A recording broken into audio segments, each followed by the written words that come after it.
Okay. Well, my name is Dr. Thomas Klepak, and I have been teaching this January course since January of 2013. I've been teaching it for a while now. I have it says 275. This is actually 265. Sorry, I used the same splash page on my physiology class. You are in the right place. Don't worry about that. So I'm going to dive right in.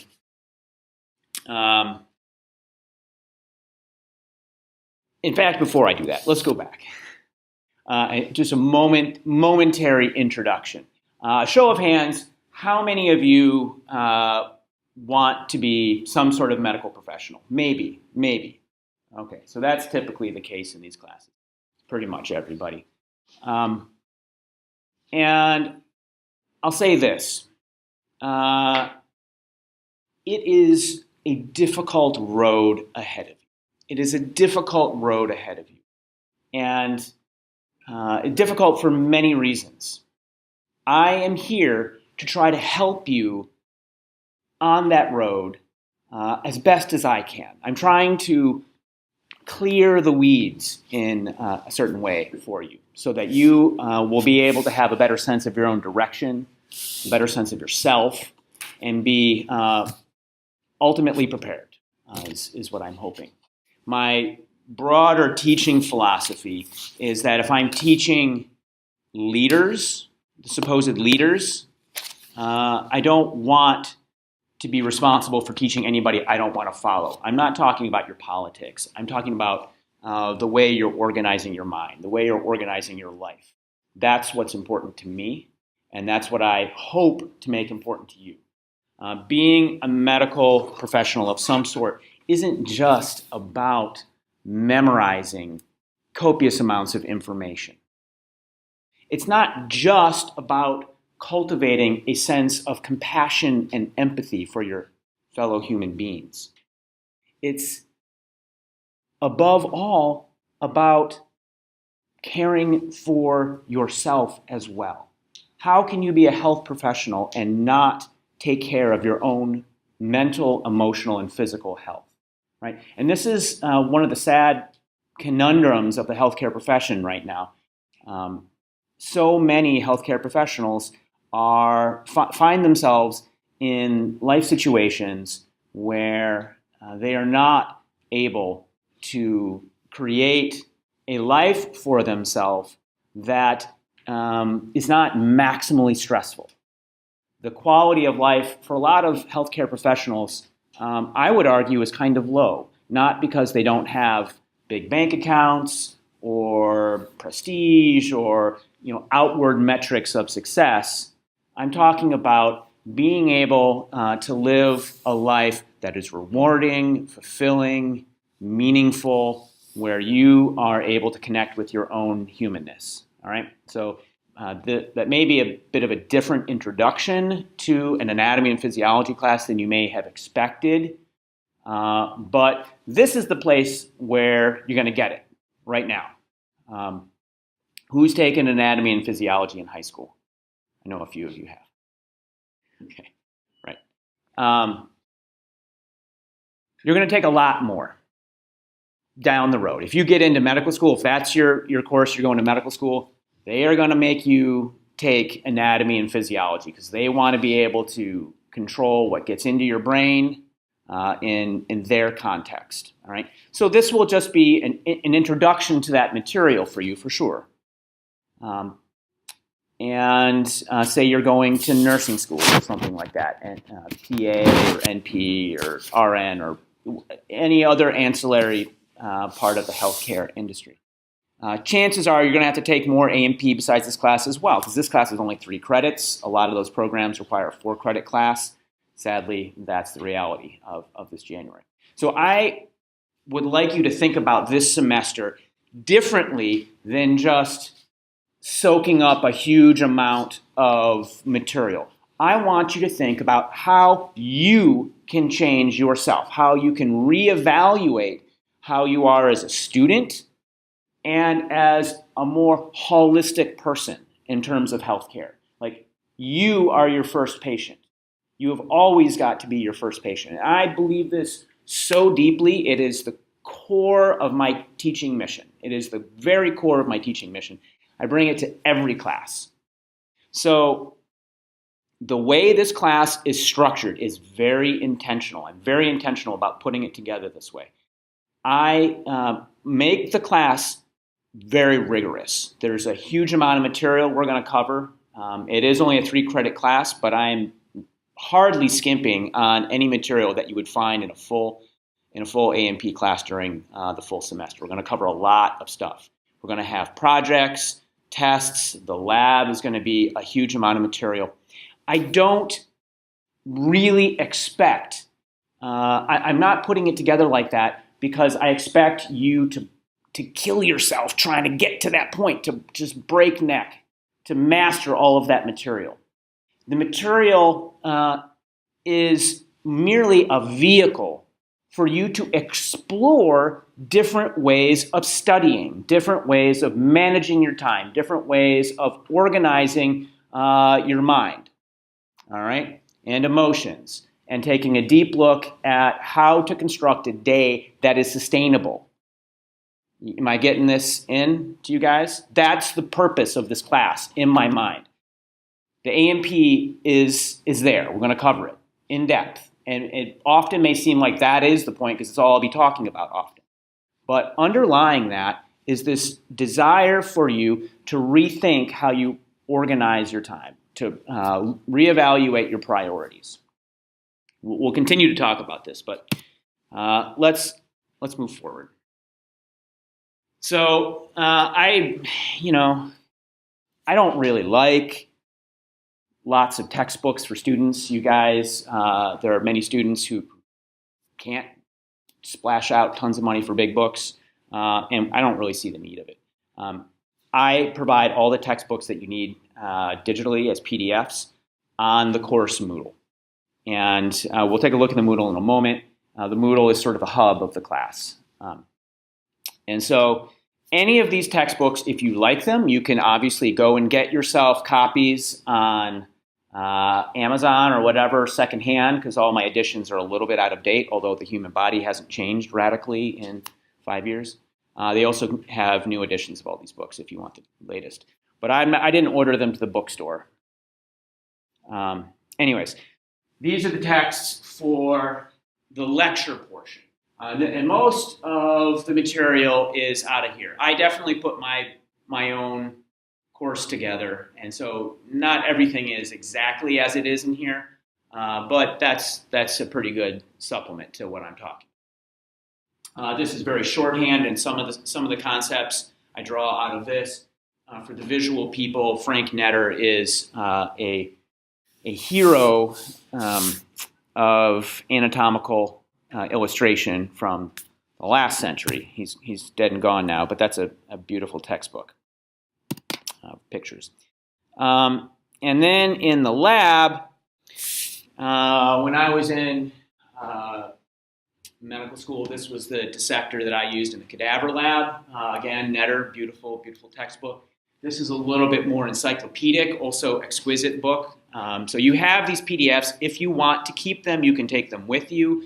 Never post them because that is to like any place online because that is infringing copyright. I'm allowed to do this within the context of the class. But yeah. And then this book here, Finesse, that is a small hand atlas. It's excellent. It's really excellent. If you are going on to medical school, I would suggest that you look at one of the editions of this. It's super fast. It's incredibly detailed, excellent book for quick reference. If you're going to buy any of these books in hard copy, you don't need them for this class, but in the future, that would be one to consider. All right. So my expectations, I am going to try to be as professional as I can be here, and I want you to do that too, right? I can be casual, but I also realize that I'm with a group of pre-professionals here, and it's good to start play acting at that. So let's try to be professional. And I put it on there. I don't really expect any of you to not hold yourselves to a high standard of ethics. Frankly, if you were to cheat in any way, there are probably ways that I couldn't catch. Maybe some exams or something from previous students are out there or whatever. But that's really undermining the value of this class for yourself. I don't think about tests as strictly numerical metrics. I think of them as ways of just helping you understand where you're at and how you're growing, right? If you feel like you're trying to short circuit that, then you're missing my goal for you in the class. And I bring it all. I bring it all to every class. I really try to. And I hope you do too. So, let's go to this bottom one. My concept of success. So, it starts with your lifestyle, in my opinion. Getting 100% on every paper is not my concept of success, necessarily. That can be part of it. I'm not trying to talk you out of getting a high grade. Quite the opposite. But I think it has to start with you taking a close look at how your day is structured. Are you getting an appropriate amount of rest every night? Are you eating adequate, nutritionally balanced meals? Are you getting enough physical and mindful activity in the day and the week? Are you keeping a hold of your anxiety, of your stress? These, if you can say, yes, I am achieving that kind of balance in all those realms, that is the gateway to success. That's the ground level. That's the ground level for me. And in a bit, I'll go into how I'm going to track that and how you're going to help me track that. And then beyond that, reevaluate other things. Look at your schedule. How can you study differently? How can you have an arsenal of ways to approach different types of material? Because one class may have different demands than another, right? There are different approaches to studying. One approach doesn't always fit for everybody. This scale thing down here that's cut off, we'll go through that in a moment. All right, on to the schedule itself.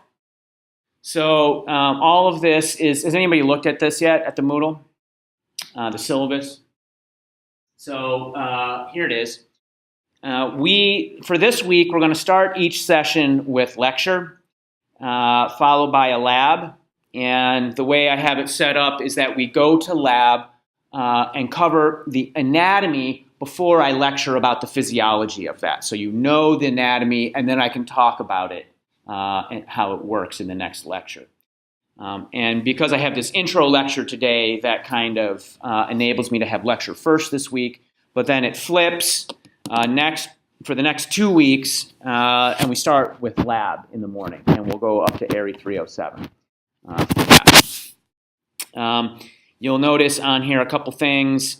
Wherever you see a star in the lab sections, the gray boxes, there are pre-lab lectures that I have already recorded. You can go to the Moodle. You can watch them ahead of time if you want to. You do not have to, right? But that's there for you. When you see, on Tuesday the 8th, tomorrow, at the second line, you see Q1. That means there's going to be quiz number 1. We'll have a brief quiz, just covering the material that we talked about today. As this is not a way for me to get numbers so I can get the grade distribution I'm looking for. Not at all. What this is a way for you to track how your studying is going, how your approach to the class is it working or is it not working? And if your grades, I'll tell you straight away, the usual pattern I see is grades start high because students, you're going to be tracking your stress. Students have high stress when I give them this spiel about how hard the class is. They start out highly stressed, but then they finally take to heart my goals about lifestyle.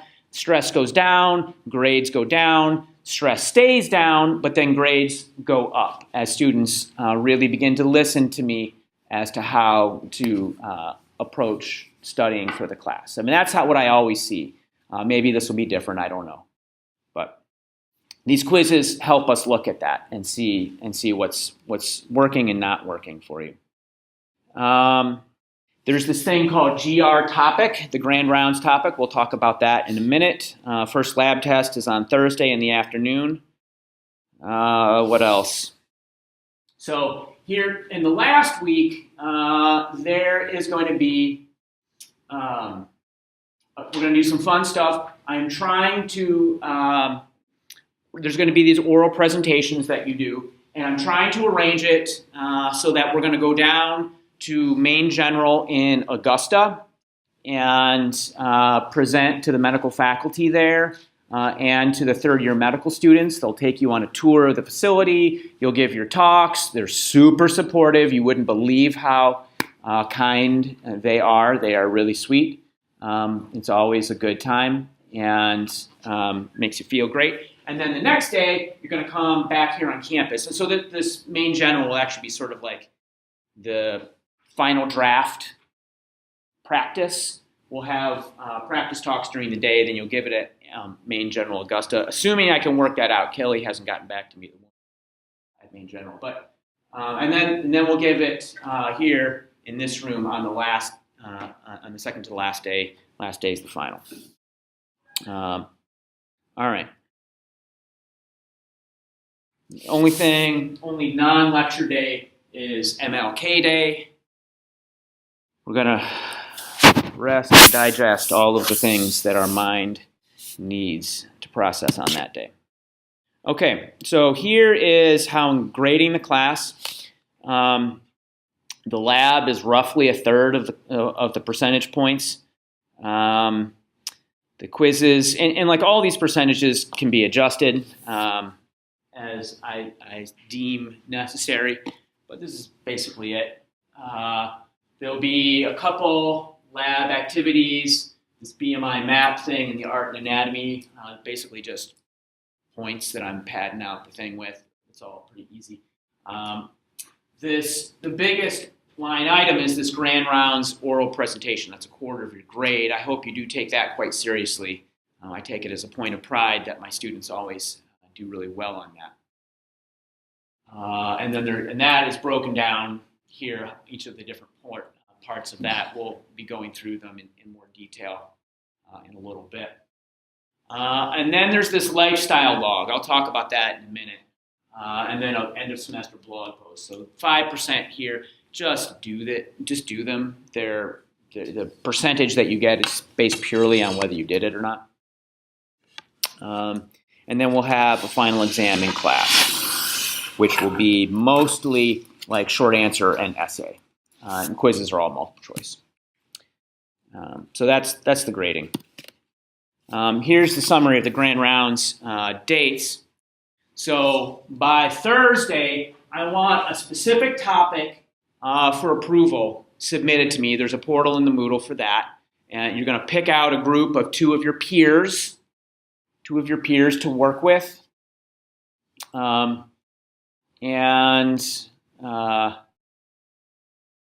You'll be picking a topic as per your interest, but I'm going to show you where usually like 80% of the talks come from. I direct my students to here. It's a pretty good resource. We'll look at it in a minute.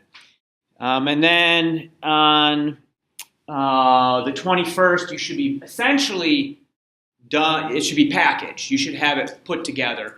You will submit a synopsis of your talk to me it's a draft of the synopsis that will be distributed amongst the class.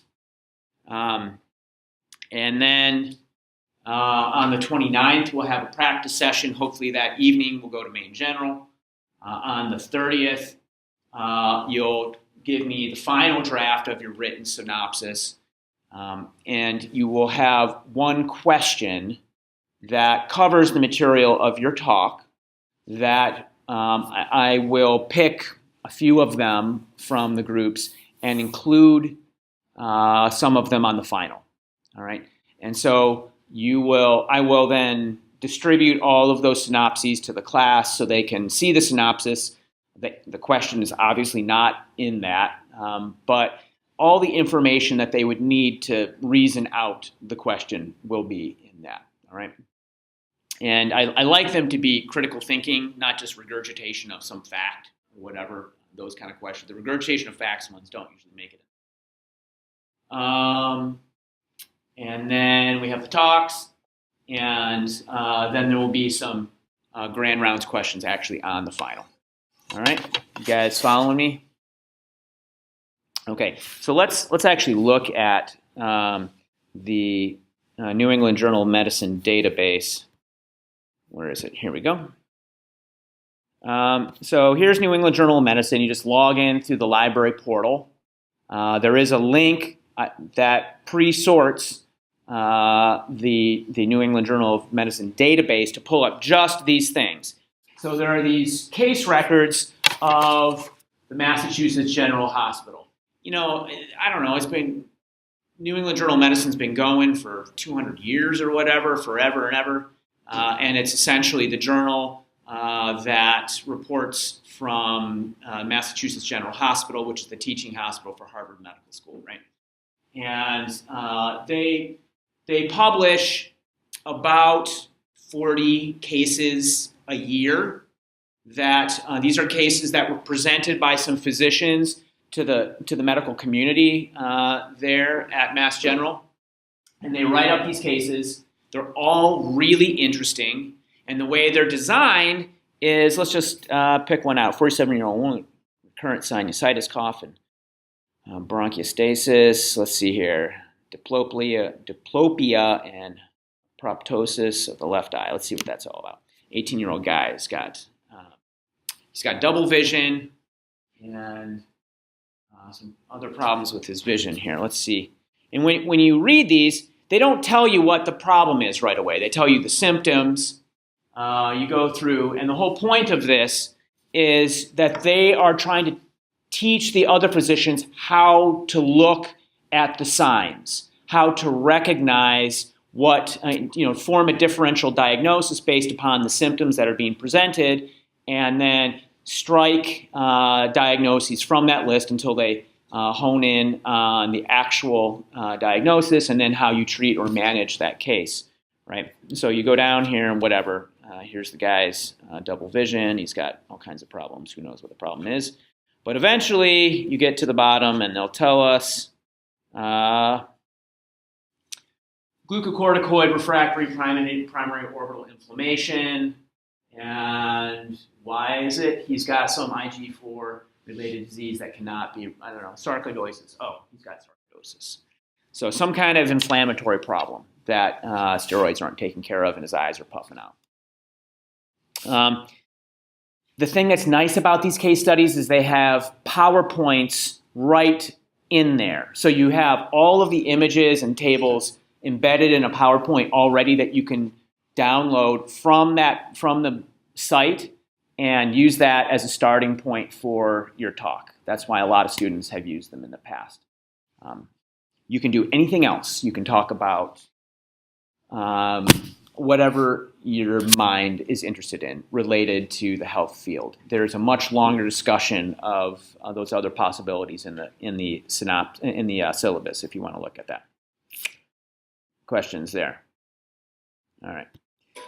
Let's get back to it. So I had already said this. I'll give you, this is just me filling in a few of the details. You're like, okay, Dr. K, you said lifestyle choices, sustainable lifestyle is the most important thing. Reevaluate how you study. Well, what does that mean? I thought I'm pretty good at studying. I study pretty hard. I crack the books. There's different ways of doing it. This is one method that I think is very effective. So you have me here, right? There's this time in class that you've dedicated to the class. Make the most of it. Make the most of your time in here with me. How do you do that? How do you make the most of your time with me? Suggestions, guesses? What do you think? Paying attention, sure. Yeah, that helps. Yeah, kind of. Taking notes. Okay, taking notes. Yes, that's fine. Good way to make. Yep. Asking questions. How do you ask questions? What's a good way to ask questions? When you're asking a question, you're trying to find out something, right? You don't know something. Not all questions are the same. Please, by all means, ask me any question you want. I'll field any and all of them. But my heart sings when someone asks me a good question, right? A really good question. What is a good question? A good question is a question that you have spent a lot of time thinking about already.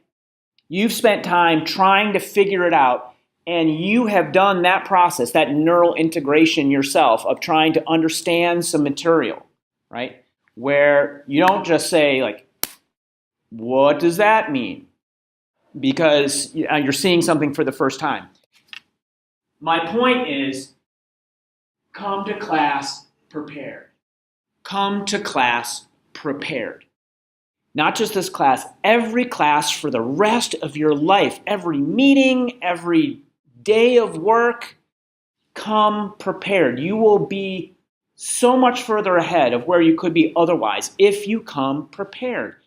If when you're sitting in class, if you're hearing the material for the very first time, you're not making the most of me. And many of you will, probably most of you will. I don't know, you won't prepare ahead of the time because this is an accelerated semester, right? But if you can, look ahead, because then that gives you a chance to ask higher order questions, which is what I'm really paid for. You know, the book is there to tell you, how the nephron works. I'm there to tell you the deeper nuances of countercurrent multiplication or something like that, right? Use me to my fullest potential. Push me to the point where I don't know the answer to that, but at least we've gone to that edge, right? If you're asking me questions that I can fire off the answer to, then we're not at the edge together, right? So let's try to go there. Be prepared ahead of time. Get the most out of your time with that professor, whoever that person is. In medical school, if you can look ahead, if you can get now in this class where it's low stakes, this is low stakes, right? You're all going to do fine in this class. I'm not here to hammer anybody. Even if you bomb some quizzes or a lab exam, you're not going to get hammered in the end. This is a low stakes class. If in this context you can develop the habits to prepare ahead of time, and you take that with you, you're going to crush it down the road. So I say every study session, get into this habit. Every study session, you spend a third of the time reviewing material that we just talked about in class that day. Think back, reflect on what just happened, assimilate it. What did you not understand? If you didn't understand something, write it in a second set of notes. On a list, really. For me, when I did it, it was just a list of concepts I didn't understand, things I was struggling with. So I have a running list of what I'm not good at. That running list is gold. That is the gold. Students, when they're studying, they often, because you want to be reinforced, right, make yourself feel good, you tend to look at things, to focus on things that you already know. You spend a lot of time reviewing stuff that is already in there. If you have a list that is an accurate log of the things that you don't get, that you're struggling with, it focuses your studying attention, right? So go back right after a lecture and review it and make a list of the things that you don't understand. And then start knocking things off that list one at a time, right? Spend a third of the time reviewing the entire unit. Like, what have we been talking, that whole unit? Like, start synthesizing it. And that's where you go back to that longer list, that list of things you don't get. Next class, you come into class at the beginning of your class, you raise your hand. At the very beginning, I'll ask you, are there any questions? You'll say, yes, I didn't understand A, B, and C. Can you please explain them to me at the beginning of class? And then another third of the time, you look ahead. I have the PowerPoints to every lecture already posted for the whole semester. I will be updating them because I always tweak them and change them. I'm making a few changes this year, but nothing radical. So you can go and you can look ahead at all the PowerPoints. All of my tests are straight out of the PowerPoints. And if this happens, you come to class, you spend less time writing notes because you already have an outline of the notes. You already have that, and you can listen to me and think and assimilate, synthesize, ask higher order questions, ask questions over things you're not understanding. This is how to be an effective student. It's going to minimize the time outside of class that you need to spend studying. Because that's what we're really trying to do. We're trying to minimize out-of-class time. We're trying to get the most out of class. That is how to be an effective student. It's how to lower your stress. If you come to class prepared, your stress is down. If you're spending less time out of class, you're spending more studying, you're spending more time out of class doing Ashtanga yoga with me on Wednesdays at 5:30 downtown in the Alphon Commons. That was a little plug. Being smart, I mean, you guys are smart. You got here, right? You're in this classroom. All of you are smart. You got here. But you can use that smarts to be smarter about how you study. All right. So, and then reevaluate. Is this you? Do you like to make 6,000 note cards? I mean, this is the kind of class that you see that stuff. When I was in medical school, you see these like, at first I get freaked out. These, med students with they killed half a tree just to make these index cards. And I was like, holy crap, I don't have time to do that. But the truth is they knew all the stuff in those index cards to begin with, right? And it was a juice per squeeze thing. Maybe it works for some of you in a limited application, but whatever you're doing, really evaluate it within the light of juice per squeeze. All right, whatever your study habits are, open them up and evaluate them. Does this work or not? We've got student athletes in here. This is important for you guys. Your time is at a premium. Your time is at a premium. All right. So the health log. I have a little bit of homework for you every day. It's going to take you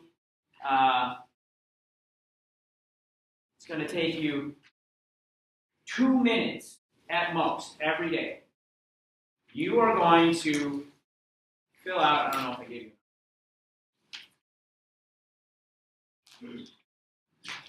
I feel like the printer didn't print them all. Here, send those down there. Okay, hold on. Sitting here talking about being prepared. All right, well, the printer lied to me and didn't print as many as it told me it did, so I apologize for that. But that's okay. This form that I just handed out for those in the back row is on the Moodle. You can download it and print it yourself. All right? And all it does is say, how many hours sleep did you get a night? How many, was that 6? Was it 8? Was it 9? What did you get? Exercise, and if you are on a sports team, include that. And this exercise can also mean walking in the woods. It can be meditating. It can be doing yoga. So when I say exercise, this is exercise or mindful activity. So activity that takes you out of the goal-oriented, the task-oriented life, right? This is non-task-oriented activity, but it's not recreating with friends. It's time cut out for yourself, all right? For your mental health, your physical health. So what type and how long did you do that in the day? And then, you can write down if you had breakfast, lunch, and dinner, just to jot it down, to kind of keep track of what what type of food you're eating. If you are a football player, maybe you're eating 5 meals a day. There's nothing wrong with that. That's probably required for some athletes, right? So nutritionally appropriate, Are you eating Pop-Tarts every day for breakfast and lunch, or maybe just lunch, no breakfast, and then a piece of pizza for dinner? That's like, it's interesting to look at. All right, and then importantly, you're going to rate your stress on a scale of 1 to 5. I just taught a class in January, the anatomy and physiology of yoga and meditation. And in that class, we did a lab where the students the whole semester had to use this stress scale on a scale of 1 to 5. And then we had a lab where towards the end of the semester, when they had gotten used to the scale, they had to, they meditated for 10 minutes, wrote down their stress scale, and then took a saliva sample, measured their cortisol. Then I started blowing off air horns at them, and they went into the VR lab, put on VR goggles, and walked on a plank 30 stories above the ground while the air horn was going off, and then got off that and had to take a 25-question pop quiz over the material that we had just talked about that day about the HPA axis, rated their stress, and took a cortisol sample there, and then went back and we did a 30-minute meditation and sampled their cortisol, again, stress score. And I'll tell you, what's remarkable, the results from that, is that this stress scale right here does a remarkable job at predicting your cortisol levels. It does a remarkable job of predicting the bloodstream cortisol levels, or at least the cortisol present in their saliva, which is a proxy for bloodstream. So it's real. It's a real number. And if you learn how to use that number, it can actually report your actual stress hormones. Like I said, I teach Ashtanga yoga. If you want to come, come and join me. I do it downtown. I live in the downtown dorm. All right. Any questions? Wow, I burnt up a half hour there. Yeah. Just wondering where to start with sleep. Previous night's sleep? Yeah, sure. Why not? Yeah. How many hours sleep did you get coming in? That's it. Any other questions? You guys getting where I'm coming from here? Cool. And you know what? We'll do it at the end, actually. Okay. Well, in that case, I'm going to jump in with my first lecture here. An intro to homeostasis. And then we're going to talk about calcium homeostasis. Sort of bones, not really. But how finely crafted this ship of fools, sail and beam, fleeting flesh and bone. All right. Here's the outline for what I'm going to talk about today. I'm not going to do this for every lecture, but I'm doing it a little bit just so you can see it. So I'm going to give a bit of a history so that you can see the tapestry of science that you are a fine thread in. And then we'll define anatomy and physiology and talk about the structure-function paradigm. And I'll give you this sort of overarching structure of the study, which is this hierarchy of complexity, the various levels of organization that the body can be categorized into. We'll just flash through the organ systems very quickly. Just an overview of all of them. I'll just name them, essentially, is all. And then we'll dive into homeostasis. And we'll talk about what that word means and the different types, the positive and negative feedback, and essentially how it works, a couple various modalities of homeostasis. And then we're going to switch gears to looking at a case study, a simple example of homeostasis, and that is calcium regulation in the body. Some of this stuff I may not actually talk about. I cut pathology, rickets out last night when I was reviewing these slides. But we'll talk about, and I also cut out the fibrodysplasia ossificans progressiva. Pretty interesting disease, but there's only so much time. All right, so let's start. this right here, I passed up on this as the text for the course, although I like to show it just so that you know that one of the earliest medical textbooks came out of Africa, the other came out of India. This is in absence of the actual name of this papyrus that it was given by contemporaries, it was rediscovered by this guy named Edwin Smith and thus named the Edwin Smith Papyrus. It's from ancient Egypt. It's a textbook on surgical trauma that is over 3,500 years old. We here today endeavor in one of humanity's oldest organized sciences. That is the science of understanding the body and how to deal with it when somebody has just lopped your arm off on the battlefield. That's essentially what this thing is talking about, how to deal with surgical trauma. Very old pursuit is the point. Hippocrates. I'm just going to go a couple of the greatest hits here, right? All physicians. Whose parent is a physician? Some of you must have some parents. Yeah. Okay.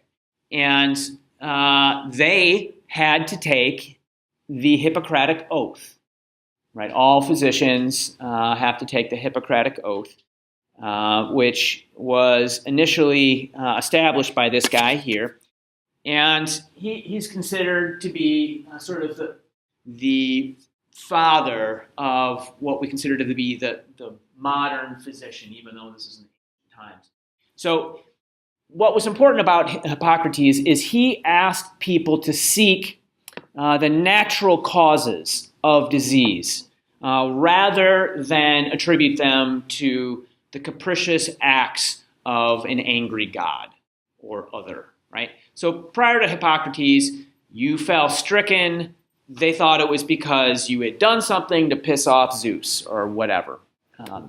And he said, no. The reason you don't feel well is because you have a lump the size of a softball in your abdomen. And maybe if we cut it out, you'll feel better or whatever. Enter Aristotle. So Aristotle was amazingly good at organizing thoughts. It's really what he was doing. Like he was almost a taxonomist of thought. He called, and he was also sort of this moderate who was trying to reconcile disparate opinions and different schools of thought. He said, okay, well, Hippocrates is right. He's right. There are certainly natural causes of disease. We'll call those physiologi. Physiologi, that's where we're getting our physiology, of course. And the supernatural, the gods. Let's not strike them completely because, I don't know, it's part of our cultural heritage. He's calling these teleologi, and that's, of course, what evolved into theology. So he believed that complex structures are built up from simpler parts. And you'll recognize this theme as we talk about the hierarchy of complexity in a bit. He made some mistakes, though. He thought that nerves were controlled by and originated from the heart. He was always thinking of his heart. In fact, these were ligaments that he was confusing with nerves. But nonetheless, heart, Aristotle. Maybe a tired joke, but I love seeing him wear that hat. All right. And then this dour dude, Claudius Galen. So he was a physician to the Roman gladiators that came about 500 years later. And the Romans did not believe in dissection. They didn't think you could cut open a cadaver.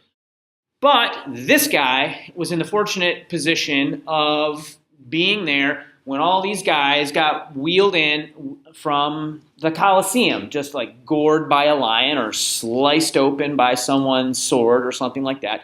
So he got a pretty good view of the inside of the human body.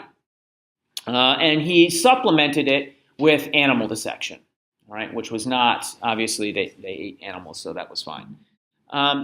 And he, continuing this theme, saw science as a method of discovery and not something that was based on necessarily on pure faith.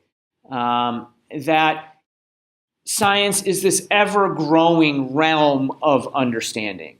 All right?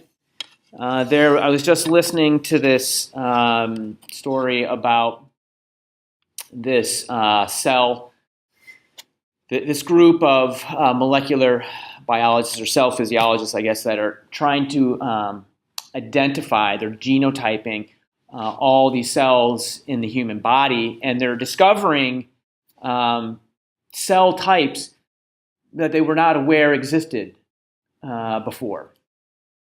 So we still do not know even all of the aspects of the landscape in the human body. We're still learning. So he also was pretty good at slamming Aristotle. He disparaged those who know nothing of what is to be seen in dissection. His little plug for his book on Amazon on teaching of Hippocrates and Plato, source of the nerves and of all sensation. I gotta fix my kerneling there. Is the encephalon, meaning the brain. So he knew that nerves were coming out of the brain, not the heart. And by doing that, he's establishing that understanding grows, right? That Aristotle was not infallible. Not to let the Greeks have all the fun, there were some pretty remarkable people. So there was Moses Maimonides from Israel. He was the physician to Saladin, the Egyptian sultan. Avicenna was an amazingly prolific writer and scholar. He was sort of the quintessential Enlightenment man before the Enlightenment, the Renaissance man before the Renaissance. Right? He was really remarkable. While Europe was stuck in the Middle Ages, it was in the Middle East, in the Islamic world, where light still shone, and did a lot of work describing the function of muscles. Let's continuing to happily skip over the centuries. We land on Vesalius. So by the time we get to Vesalius, the thoughts we've endured the plague, and the church's philosophy on dissection had changed, and so Vesalius, who was from Flanders, began. He had a sort of the trifecta of great scientists at the time. He had the curiosity and the talent at both dissection and careful dissection and exquisite rendering, and then the opportunity. The church had loosened its prohibition. So he began the first really comprehensive atlas of anatomy. If you ever have the chance, I do have a copy that's like kicking around in a box up in the lab somewhere if you want to look at it, or I'm sure they have one in the library. It's worth looking at his drawings. They're remarkably accurate for being as early as they are. These guys, Spain and the UK, I'm gonna skip them, but nice hair. Robert Hooke. So Robert Hooke invented the compound microscope, and I'm not going to skip this guy because his application of the compound microscope to study the cellular structure of tissue. He was the first person to really identify cells per se, and here is a drawing that he made of cork. Cork was the first organism to be identified as cellular. He called them cells because they looked to him like the cells that monks would put themselves into in the monasteries or whatever, these like little square boxes that they lived in. And he wrote a really beautiful book. Again, some of these early books, if you are a patron of the arts in any measure, it's fun to go and look at them. Micrographia, some really lovely drawings that were made by him. All right, last guy I'm going to talk about here is Louis Sullivan. And this gentleman was an architect. But I think you guys have heard about him before. Louis Sullivan was an architect who invented the skyscraper. And he's in here because he was working at the end of the 19th century at a time when there was this sort of confluence of thought across many disciplines. The Voyage of the Beagle had been written in 1859, and Charles Darwin had talked about his theories of evolution. And it heavily impacted the thinking of this guy. So he wrote this book called The Tall Office Building, Artistically Considered. Doesn't sound like a promising title, but the concept that he articulated in this book has profound implications that are relevant to this class. So let's read it. It is the pervading law of all things, organic and inorganic. So right there in that sentence, what is he saying in the first sentence? Is he going to talk just about office buildings? No. Office buildings aren't organic, are they? He's talking about life. All things. He's talking about he's trying to articulate a universal principle. He's studying architecture, but he's looking deeper. He's trying to abstract and generalize and make a statement, a profound statement about nature.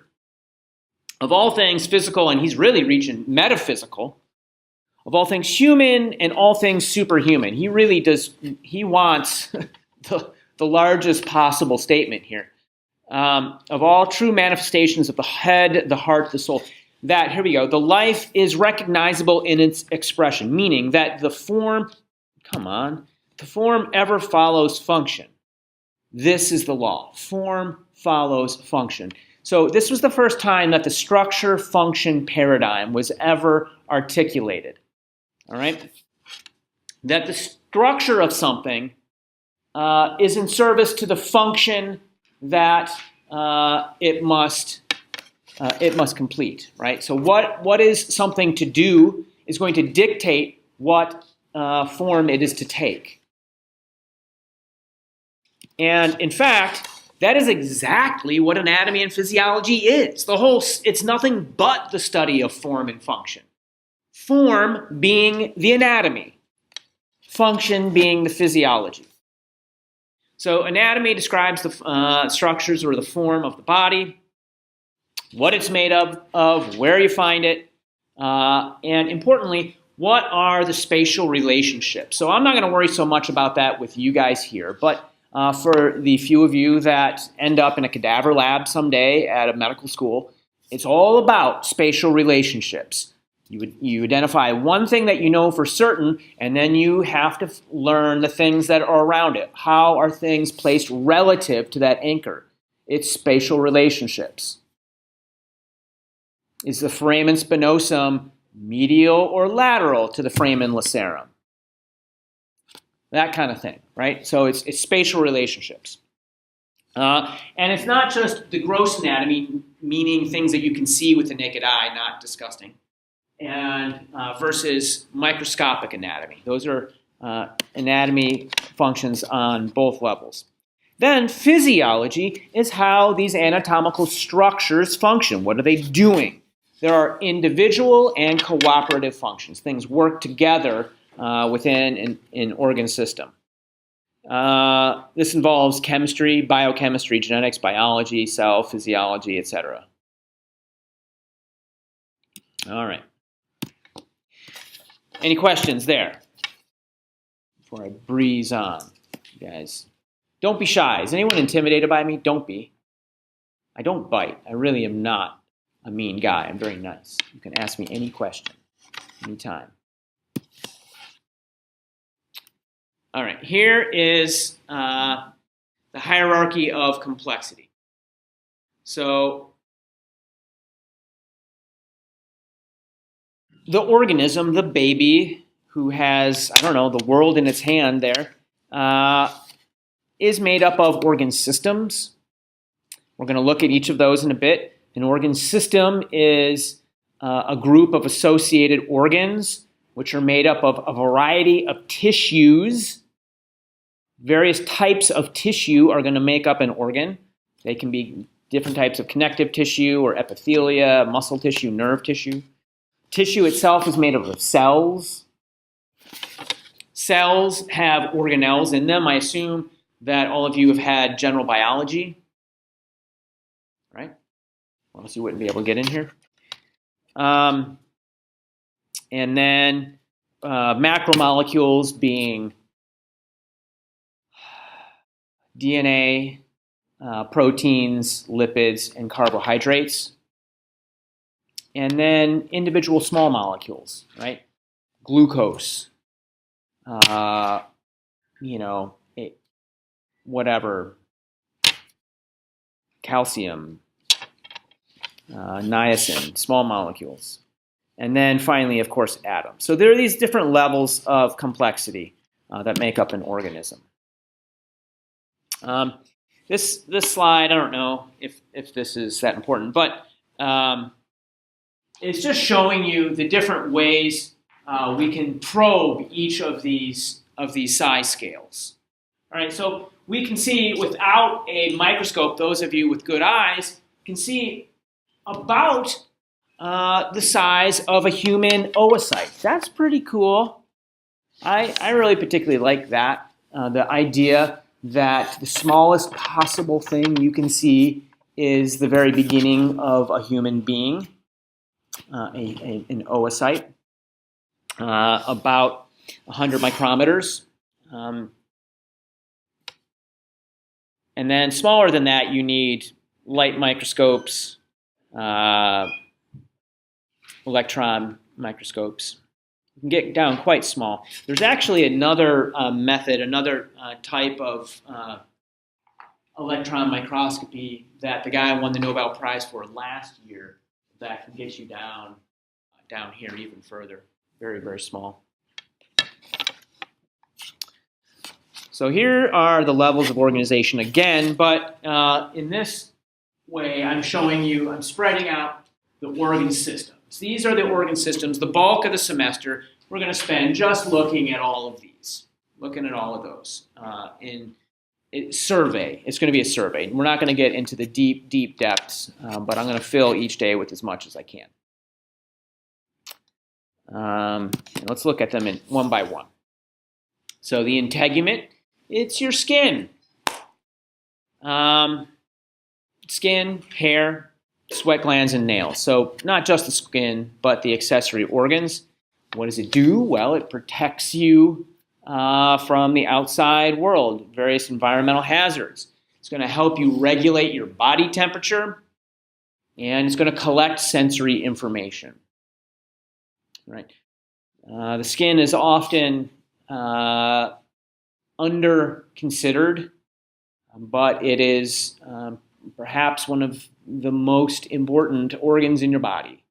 When the skin goes, first of all, skin is a bellwether to many things that can be wrong with you, that can be visualized on the skin. So you just look at a person and you can see that their skin looks different, perhaps. Maybe they're jaundiced, so they have a liver problem. Maybe they have some sort of rash or eruption or erythema. All kinds of different maladies are present on the skin. All right. Then there's the skeletal system. So this is the bones, of course, but it's also made up of the cartilages, the various articular cartilages, the ligaments that hold the bones together, and then the bone marrow, the red and yellow bone marrow. I cut out the slides today about bone marrow, but it's going to provide support, protection, levers for motion, and the red marrow is going to be where we form blood cells. The end of the lecture here, I'm going to talk about the storage of calcium homeostasis, and that's the job of the bones, to act as a huge repository for calcium. Then there's the muscular system. The muscular system is made up only of skeletal muscles. There's 3 types of muscles. We'll talk about it when we get there. but there's skeletal, cardiac, and smooth. The muscular system is only skeletal muscles and the tendons that are associated with it. Tendons being the connective tissue that attach the skeletal muscles to the hard framework of the skeleton. It's going to help us move around. It's going to give us some protection and support to the other tissues. If you don't believe that, I will tell a little story just to make it go slower for you so you can write. I used to work when I was about your age, actually. Who here is, how old was I? I must have been 19. There must be some 19-year-olds in the room. No? Anyways, oh yeah, when I was your age, I worked at the Majestic Theater in Detroit, and I washed the bowling pins. That was my job in the alley. I go in the bowling alley and wash the bowling pins. It's the oldest standing bowling alley in America. It's not the first. The first was in Dearborn, Michigan, but it's the oldest one still in existence. And it also happens to be the theater where Harry Houdini sustained the fatal blow. He was in the dressing rooms that I used to clean, and he had this bet going that he could take a punch from any man or woman. And he was in the dressing room. Somebody tapped on his shoulder. He turned around, and the guy socked him in the gut before he had been prepared. He had prepared his abdominal muscles, and the guy hit him so hard that he ruptured his spleen or something. And he eventually died at Henry Ford Hospital in Detroit, but he sustained the blow there. The point being that muscles do protect you. Muscles do protect your viscera. You don't have bones here along your abdomen. And other places, not just the abdomen, but little story to spice it up. Okay, the nervous system is made up of the brain, the spinal cord, those two being the central nervous system, and then the peripheral nerves and the sensory organs, which are the peripheral nervous system. There's also the enteric nervous system, which isn't included on this canned slide here, but it has to do with your GI tract, and we'll talk about it a bit when we get there. So the nervous system is going to help with immediate response to stimulus, right? Like something happens and you need an immediate quick response. It's an electrical signal that's giving you a fast response. And it's going to orchestrate the response by a host of different organ systems. It's also collecting and interpreting information, processing that, and then sending efferent or motor signals out to effect some sort of change in the body. The nervous system.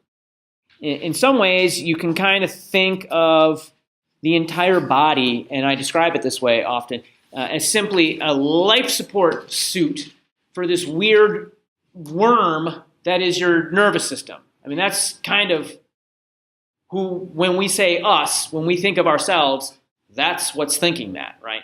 And so everything else is kind of in service of that thing. The endocrine system, so beautiful. The endocrine system is an organ system that is a little bit ephemeral in that the parts of it are widely distributed throughout the body. There are organs in the brain, in the throat, in the chest, in the abdomen, and even in the fat tissue of your body. The principal organs, there's a number of them that aren't listed here, but the principal organs are the pituitary gland, which is sort of like the top of the pyramid, if you want to think of it that way. The thyroid and pancreas. We're going to talk about the thyroid and the parathyroid gland, which is also not listed here, but we'll talk about that today in terms of calcium homeostasis.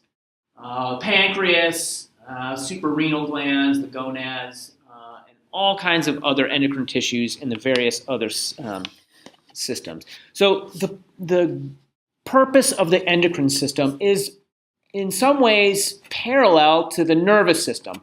It's a control system. but it's not about, it's not as explicitly immediate in its response. It tends to be more long-term or gradual changes. It's a chemical messaging system. It's a chemical messaging system. And it can affect things like the metabolic activity and energy use in the body, development as you grow. The endocrine system has a very wide range of functions. And sadly, this class will not, I probably will not get a chance to talk about the endocrine system, because in and of itself, you could have a whole course just about it easily. Cardiovascular system, this is more the bread and butter of a 1-month A&P class. Heart, blood vessels. It's basically just the pump. It's the logistics of cellular metabolism in our body, right? It's going to be pumping around the oxygen that's in the blood, the nutrients, it's transporting waste, it's maintaining acid balance. It also, because the blood is mostly water, and water has a high thermal mass, a high heat capacity, we can adjust heat conservation or radiation with the cardiovascular system. So if you're overheated, we localize blood to the periphery and radiate some of that heat off. If we're cold, we contract those peripheral blood vessels and dilate core vessels and locate the blood to the center, reserving that heat. Cardiovascular system. Really fascinating, though. I didn't mean to put it down at all. Heart rate variability. We did some interesting experiments with heart rate variability, which I'm hoping we'll do this semester. The order for the materials I wanted didn't go through properly, so we might not get this stuff in time, but we'll see. If we can, we'll do some cool experiments. The lymphatic system. So this works hand in hand with the immune system. It's basically a secondary system of vessels in the body. It has a spleen, thymus, lymphatic vessels, lymph nodes, tonsils. So it has a couple of functions. It's going to help us defend against infection and disease. It's going to return fluids to the bloodstream. It's also the way that our body absorbs fat from the gut. So when you eat fat, it doesn't go directly from the gut into the bloodstream. It has to pass through the lymphatic system before it's able to be absorbed by the blood because of the hydrophobic properties of the fat. So that's the lymphatic system. Again, this is not a system I'm going to be able to talk about this semester in any depth. We will talk about the respiratory system, the lungs, bronchi, and associated organs. And the job of the respiratory system is principally just to exchange gases, bring oxygen in, blow carbon dioxide out. And it's also required for phonation, the ability that humans have to make sound with our voices. It's also, because it's part of gas exchange, it helps regulate the pH in the bloodstream. Respiratory system. Okay. And then I think, the GI tract. We will talk about this. This is all the way from the mouth to the anus. That's the esophagus, stomach, intestines, liver, pancreas, gallbladder. So the GI tract is going to process food, absorb and conserve water, absorb nutrients, and then there will be aspects of it that will store energy reserves, specifically glycogen, which gets stored in the liver. All right, so I'm kind of flashing through these here. The urinary system. This is the principal organ of excretion. It's made up of the kidneys, ureters, urinary bladder and the urethra. So the purpose of the urinary system is to remove fluid wastes from the body. Removal of fluid wastes from the body. And in so doing, it has an important role in regulating blood pressure, osmolarity of the blood pH. So the urinary system is the principal organ of blood pressure regulation, right? In tandem with the cardiovascular system, but the urinary system is what's principally responsible for maintaining a stable blood pressure. All right. And then the male and female reproductive systems. I'm going to kind of flash through these two. Yeah, we're not going to get a chance to talk about them. This is not a health class. Okay, homeostasis. Has anyone heard the word before? A couple of you. Someone venture bravely without just reading the slide. Venture your thoughts on what homeostasis means. Miles? Balance. Feedback. Maintain our... Okay. So balance, feedback mechanisms, any other words that we want to toss into the stew here? Miles did a pretty good job. Homeostasis is the fundamental principle of how cells and tissues and organ systems work. And it was first articulated by this guy here, Walter Cannon. And the way he thought about it, it was about maintaining a stable internal environment, right? Because the world is always throwing things at you. All right, and you need to adjust to them.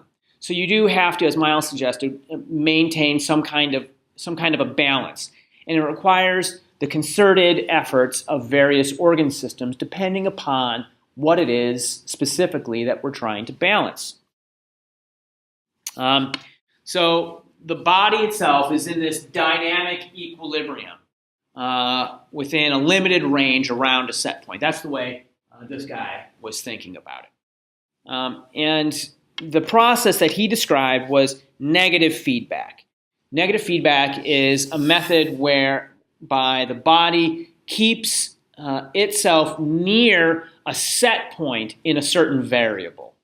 Right? We're going to go through what each of these terms mean more specifically in a moment. And he said that if you lose homeostatic control over a system, you're going to have illness or death. You know, I meant to, before I started talking about this, say, does anyone need to use the restroom? Because I'm a tank. I'll just keep trucking here. But if anyone needs a break, we all good? Okay.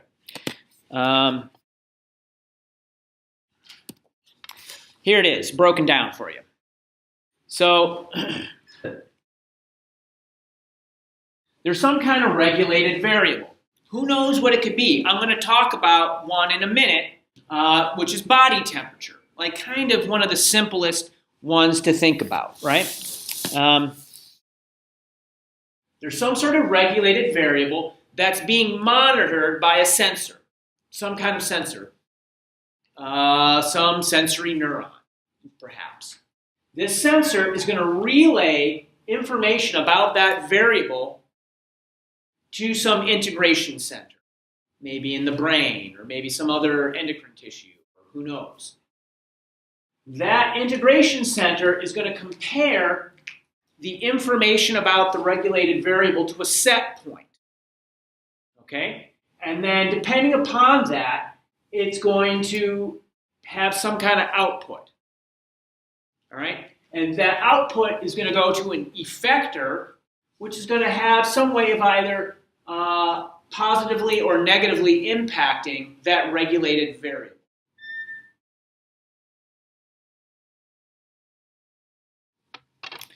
So negative feedback which is what Walter Cannon was talking about. This is where the effector is opposing the drift in the regulated variable. Maybe some regulated variable is going up. Well, the effector is going to cause a change that's going to make it go down. All right? And so this is negative feedback. That means this is getting turned down, and the whole process, so sensor sends attenuated information into the integration center, and the effector gets turned down with time. All right? Negative feedback. There was another aspect to homeostasis that Walter Cannon hadn't fully considered, and that's positive feedback. So there are instances, and we'll talk about them, where the change the effector results in causes the regulated variable to change in the same direction. So it speeds up change. It speeds up change. That's positive feedback. We'll go through some examples. Feed-forward control is another aspect that's outside of this chain that can affect these sorts of things. So, for example, action potential is a type of homeostatic process, and like a positive feedback process. But say I'm going to sit and I'm about to jump. Before I actually jump and have those action potentials, I can increase the pre-potential of those cells by thinking about jumping, right? And I can get those cells, those neurons that are going to cause the muscles in my body to leap, I get them sort of primed and ready. It's a pre-potential. That's what feed-forward controller is. And that's just one example of where you may think of a feed-forward controller. We're not going to talk about that in detail. It's just an aspect of a system. All right. So these homeostatic systems, in a negative feedback system, they can be either auto-regulated, so you have some kind of cell or tissue or organ or whatever that has it's doing its own monitoring, and it's causing a change that happens in Ca2. So, for example, the stomach is like that. The stomach has intrinsic or auto-regulation, where you eat some food, and the fact that there's food in your stomach, the stomach stretches. Stomach says, it starts producing some stomach acid, and the fact that there's stomach acid in the stomach makes the stomach make more stomach acid. All right, so it's regulating itself. The more acid's in there, it gets the whole process rolling. Extrinsic regulation is going to involve either the nervous or the endocrine system. This means there's some cell or tissue or organ that is it's doing its thing, and it's sending information back to a higher structure, where the integration center is not in the actual organ or cell or whatever. So here's an example of negative feedback. I've already sort of alluded to this, but it's temperature. Negative feedback is where the response of the effector is going to negate the stimulus. It's going to oppose the stimulus. And when you're thinking about that, just negative feedback opposes. Negative opposes the stimulus. So, for example, you have a thermostat here in the room. It's like over there. I don't know where it is. Stop. We set the temperature here because we live in Canada or Europe or someplace in centigrade, and it sends a command to the air conditioner. The air conditioner's on, and we're at normal room temperature. But the temperature in the room rises. The thermometer in the thermostat notices that, compares it to what we set the temperature at, and it kicks the air conditioner on again, and it cools the room down. Right. So maybe this is in the summertime, and because of that, the temperature oscillates in a normal room between a certain range, right? Doesn't ever get that far from the set point. Your body works just the same way, just the same way. There's a thermoregulatory center in the middle of your brain that is monitoring body temperature and can cause your body to sweat, blood vessels to dilate. We can radiate off more heat. Just like an air conditioner, it's like the air conditioner of the body.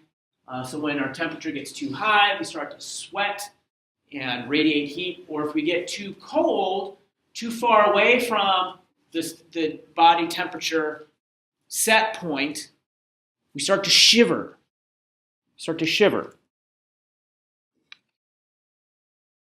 You guys get that?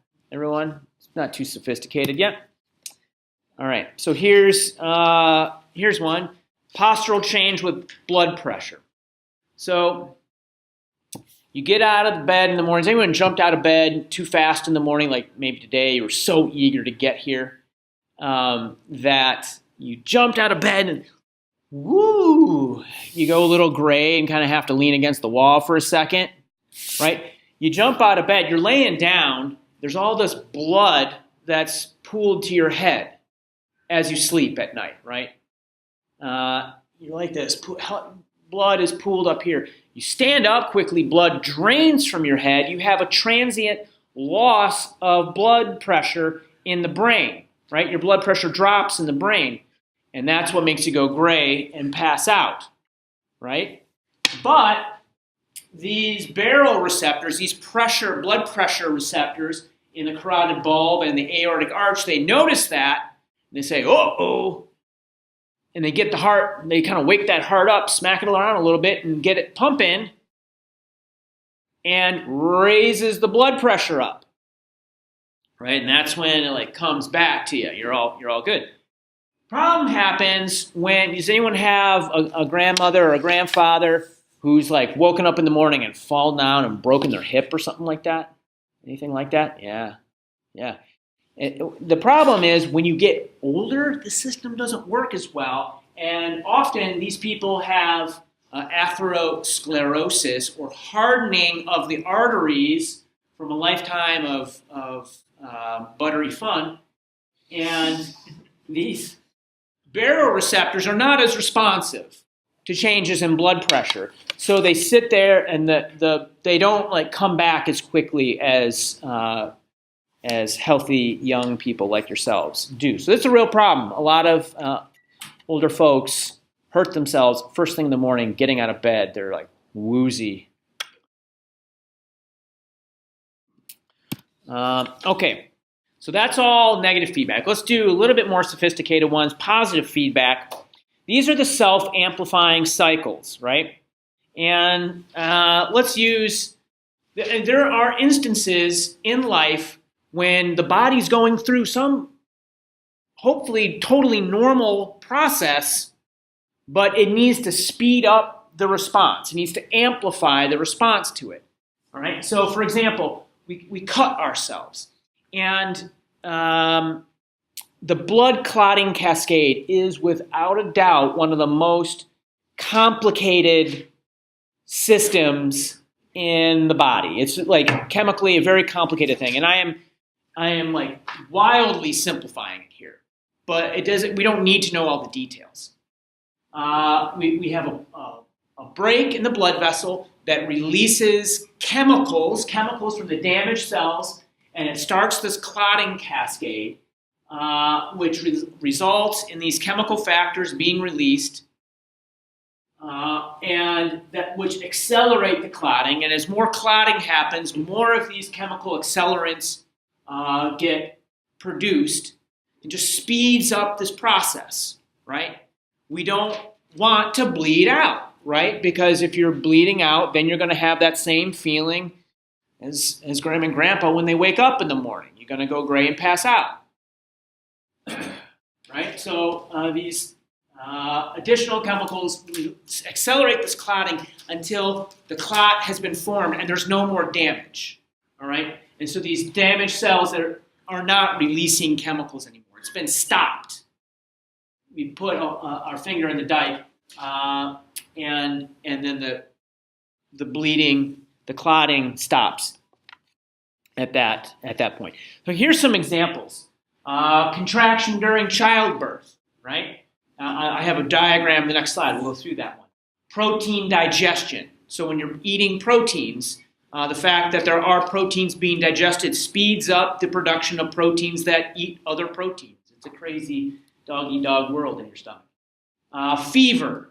When you're having a fever and your temperature goes up, that accelerates the fever. Ovulation, the release of an egg during the monthly cycle.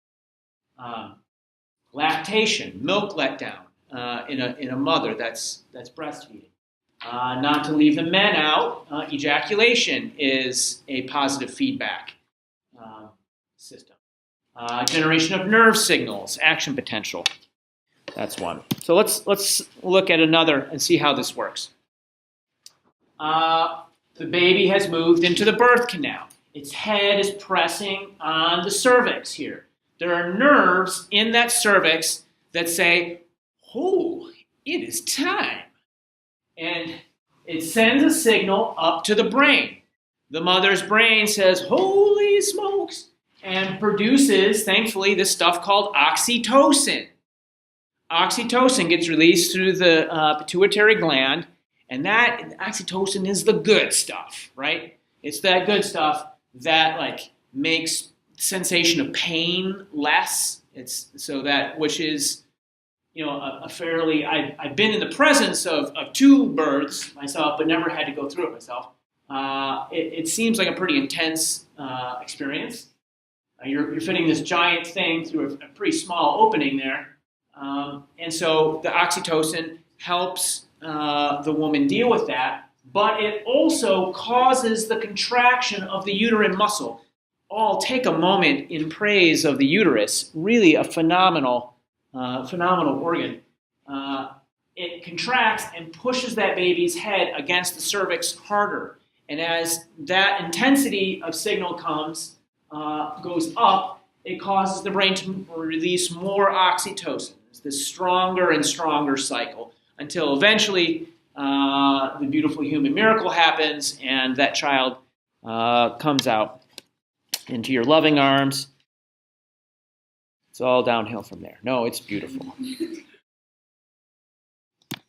Okay. Any questions about either positive or negative feedback? All right. So I think I've already established this, but I just want to reiterate that some sort of communication is essential for this. Okay? We got to have either an electrical signal from a nerve where it's being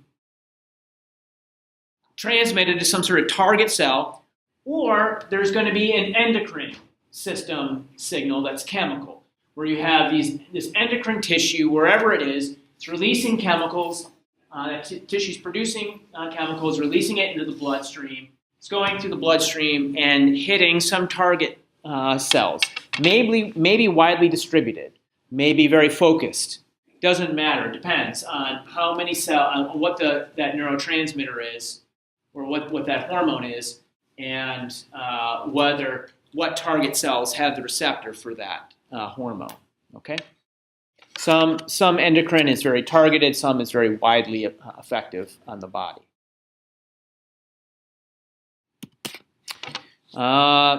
Other modal considerations here as to the type of communication you're using are: what are the requirements of distance? How far away does it have to be? Is it going to be paracrine signaling, where you have the target cell right next to the target cell, where it's not actually going to go through the bloodstream? So that's what we call paracrine. Autocrine is even crazier. An autocrine stimulation is a cell that makes a hormone that affects itself. Does happen. Or endocrine is going to use the bloodstream, and it's going to be a little bit further distance. And can either be endocrine or somatic nerve. Another consideration is the speed. How fast do we need to affect a change? Does it need to happen really fast, like right away, milliseconds? Well, that's going to be a somatic nerve. That's going to do the job best for us. If speed is not of the essence, then maybe the endocrine system is going to be the one to regulate. It has to go slower. We can use some chemicals. And then lastly is the distribution. Does it need to be a single, like a tightly focused effector, like a single eye muscle, for example? Or is it going to be very diffuse? Is the distribution wide? So, for example, maybe it's the cortisol response. Like pretty much every cell in your body is going to be responsive to cortisol. And it's going to go through the bloodstream and hit all those tissues. All right, so these are the different kind of considerations when you're thinking about the type of communication that's going to be used. All right, last topic. Any questions? Any need for a stretch? Let's do it. Let's just stand up for one moment and take just one stretch. Stretch your arms in the sky. Yeah, do a little half moon this way. Breathe in, exhale. Oh, do it over that way. Oh, yeah, that feels good. Roll the shoulders a bit. That was good. Yeah.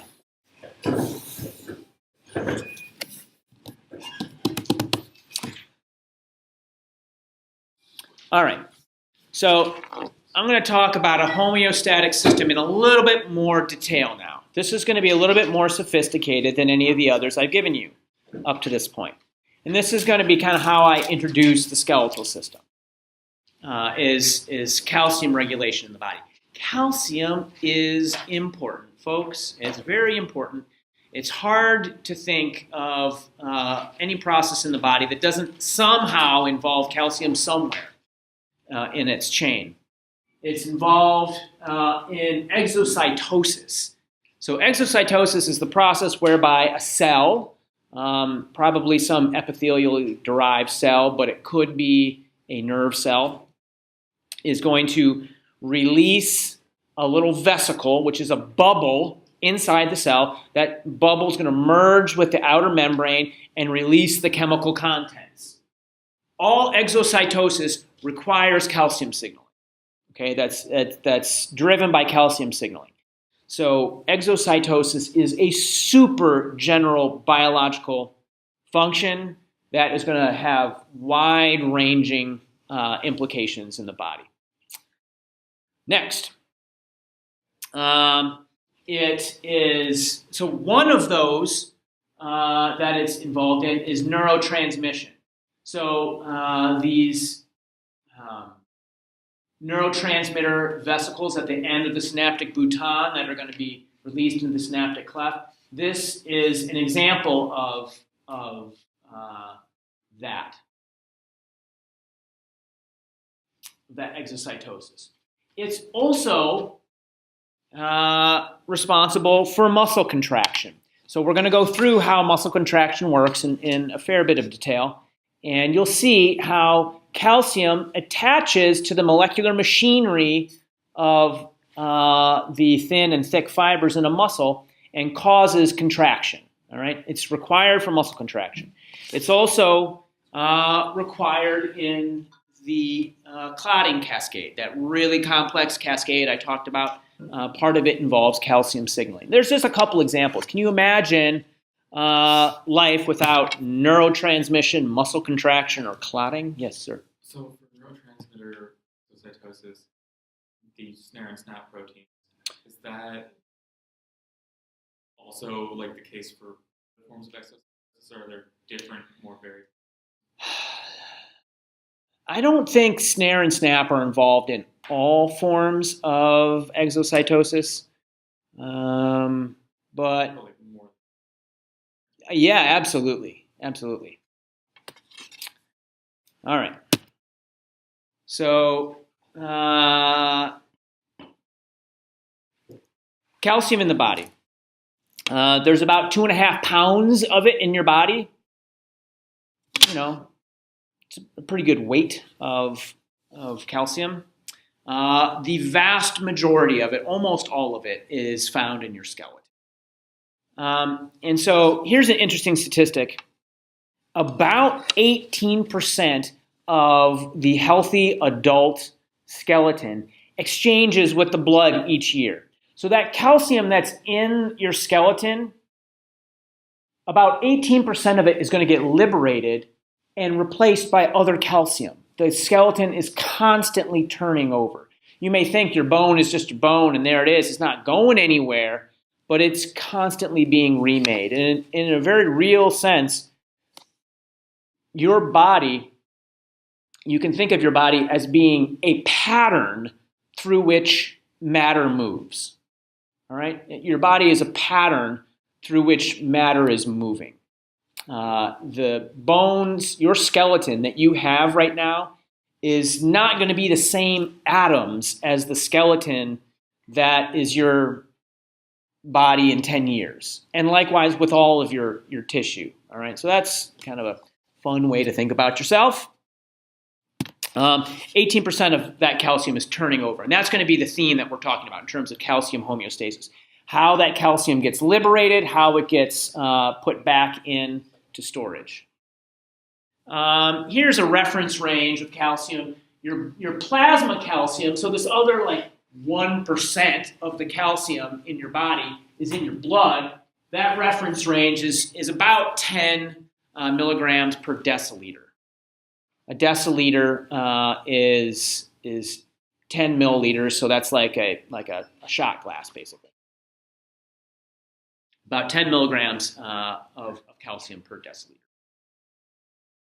And what was the point that I was making here? Oh, about half of that is just free in solution. The other half of it or so is bound to some kind of protein. A lot of proteins bind calcium. Some of them need them to fold properly. All right. Anything else here? Just a little bit of the background. So we're going to switch gears just for a moment to talk about the skeleton just a bit. What does the skeleton do? What is it good for besides like great creepy Halloween decorations? What do you think, Jane? What is the skeleton for? Give me an easy one. Okay, yeah, look at that. It's like psychic. Anybody else? Yeah, Trini. Yes, movement. And protection. Yeah, 2 and 1. Anything else? I have 6 on this list here. What have I been saying? Like the last slide. What was I just talking about? Yeah. So electrolyte balance, that's going to be part of it, right? Storage of calcium and release of calcium. That's going to have consequences for the acid-base balance in our body as well. And what else did I have in there? I think, oh yeah, blood formation. That's right. Okay, so this is what the skeleton does. Let's look at, do you guys get all that down? You want it? Everyone good? Let's look at some of the basic structures of the skeleton. I'm not going to go through all of this in super duper detail, but just enough to be able to talk about calcium homeostasis. All right.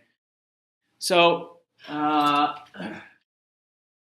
we have the dense bone, is what we call this. It's surrounded by this fibrous layer called periosteum.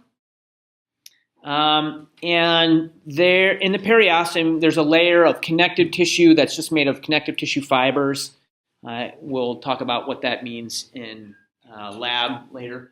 And then there's this osteogenic layer, a layer that has actual cells in it. On the inside of the bone is the marrow cavity, and along that marrow cavity, there's an end osteum. So peri meaning outside, osteum meaning bone, endo meaning inside, osteum meaning bone. The periosteum is the layer on the outside of the bone. The endosteum is the layer on the inside of the bone. And in these two cellular layers, we're going to find the types of bone cells that are important for this process of homeostasis that we're going to talk about. Right?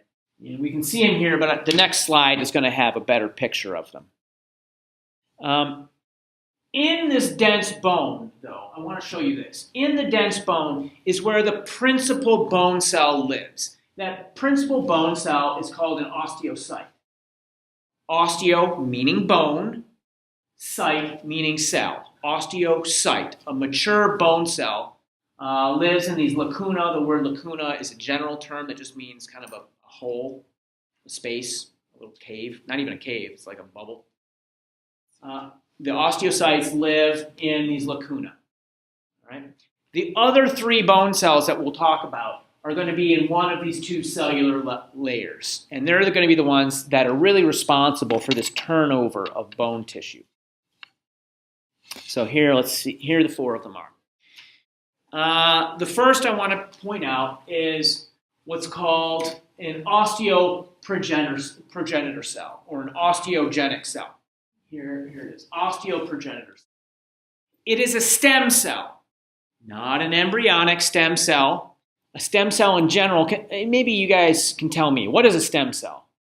Give me a general workable definition for a stem cell. Yeah. What was your name, James? You're Walter. James is over here. Yeah.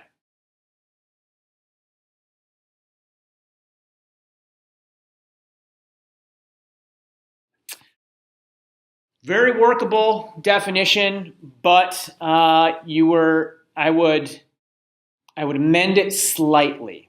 I want a more stem cell version of your stem cell definition. Because what you're saying does work in some types of stem cells, but not all. My point is that some types of stem cells are already partially differentiated. They can't become any cell. Embryonic stem cells can become any kind of cell. All right, they are fully undifferentiated. They are like the very trunk of the tree. They can go in any direction, down any branch. For stem cell here, it's partially differentiated. An osteoprogenitor cell is going to become some kind of bone cell. It's not going to become a liver cell. All right, it's going to become, and this is why embryonic stem cells are so powerful. Right, you can make them whatever you want. You can make whatever you want out of them. An osteoprogenitor cell, it's only going to be one thing. It's got these certain switches on and off already. Not all of them are on and off, but it's got enough so that it can only do one thing. It's going to become an osteoblast. All right, an osteoblast. So these osteoprogenitor cells, the one thing about them is they can divide. They can still go through mitosis. These other cells cannot. They can go through mitosis, meaning they can go from one cell into two cells. If we need more bone cells, they come from the osteoprogenitor cells. They can divide. Osteoblasts and osteocytes cannot. They are non-mitotic. So an osteoblast is also only a partially differentiated cell. In fact, when you see the word blast in a cell name, it means that it's not terminally differentiated. It's sort of like a teenager cell. Like you're almost there, but you're not all the way there. It's non-mitotic, and the osteoblast cells are super important because what they do is they lay down this osteoid. It's this matrix of protein and other stuff that is going to get turned into bone. Osteoblasts build bone. Osteoblast builds bone. Osteoblasts build bone. B. Remember that. Osteoblasts build bone. And then they can turn into osteocytes if the need arises. And these osteocytes are going to mineralize bone. They're going to maintain bone. It means they're going to take this osteoid well, osteoblasts also do this. They take this osteoid and they mineralize it. They lay down the calcium. Then, on the other hand, there are these things called osteoclasts, C-clasts, osteoclasts. They corrode bone. They dissolve bone. They break bone down. Clast, corrode. All right? And they are derived from a totally different stem cell line. They're not related. So osteoclasts, what's unusual about them is they come from myeloid cells, and it basically takes several stem cells, myeloid cells, and package them all up into one. So osteoclast is multinucleate. It's got a bunch of nuclei. It's got this brush border, and the brush border goes in and dissolves the bone, breaks it down. Huge cells.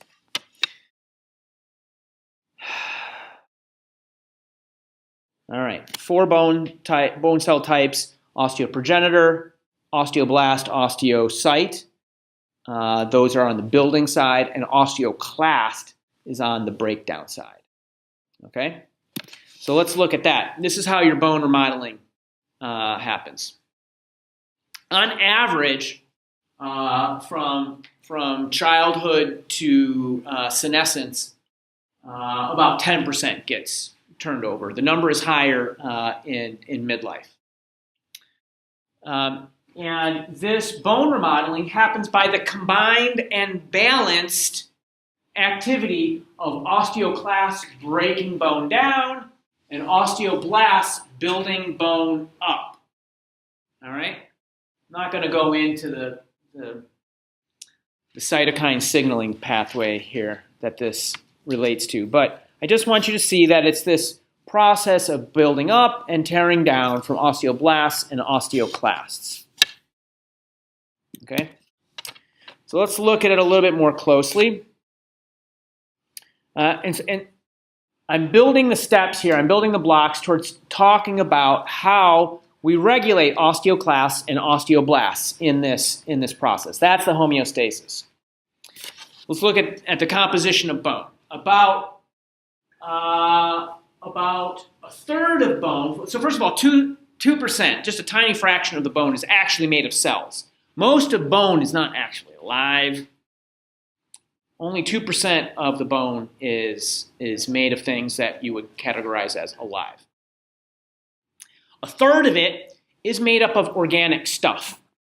And a lot of it is collagen fiber, which is a protein.